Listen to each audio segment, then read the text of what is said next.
एक वृद्ध ट्रेन में सफर कर रहा था। संयोग से वह कोच खाली था। तभी 8-10 लड़के उस कोच में आए और बैठकर मस्ती करने लगे। एक ने कहा, चलो जंजीर खींचते हैं। दूसरे ने कहा, यहाँ लिखा है 500 रुपये जुर्माना और 6 माह की कैद। तीसरे ने कहा, इतने लोग हैं, चंदा करके 500 रुपये जमा कर देंगे।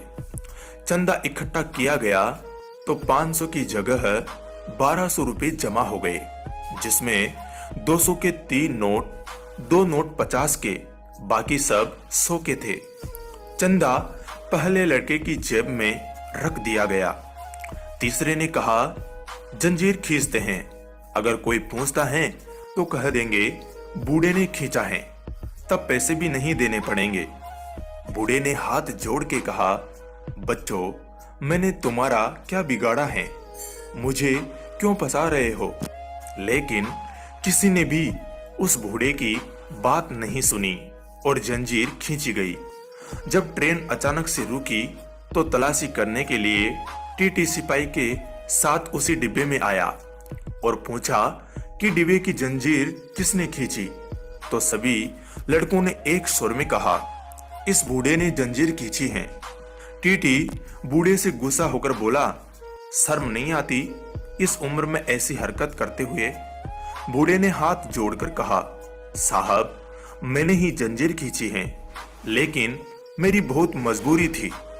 टीटी ने पूछा, ऐसी भी क्या मजबूरी थी जो आपको जंजीर खींचनी पड़ी? बूढ़े ने कहा, साहब, मेरे पास केवल 1200 रुपये थे जो इन लड़कों ने छीन लिए और इस पहले लड़के ने अपनी जेब में रखे हैं, जिनमें 200 रुपये के 3 नोट, 2 नोट 50 के, बाकी सब 100 रुपये के नोट हैं। अब टीटी ने सिपाही से कहा, इस लड़के की तलाशी लो। जब लड़के की तलाशी ली तो 1200 रुपये बरामद हुए और जैसा बूढ़े ने कहा था, नोट बिल्कुल वैसे ही थे। 1200 रुपयों को वृद्ध को वापस कर दिया गया।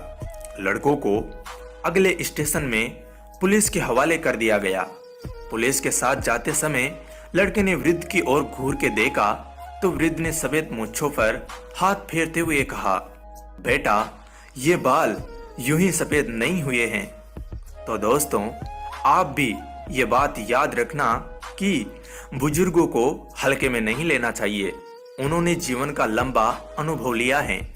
उनके अनुभव का उपयोग करें और समय एवं पैसा बचाए। धन्यवाद दोस्तों। कहानी अच्छी लगी है तो प्लीज लाइक जरूर करें।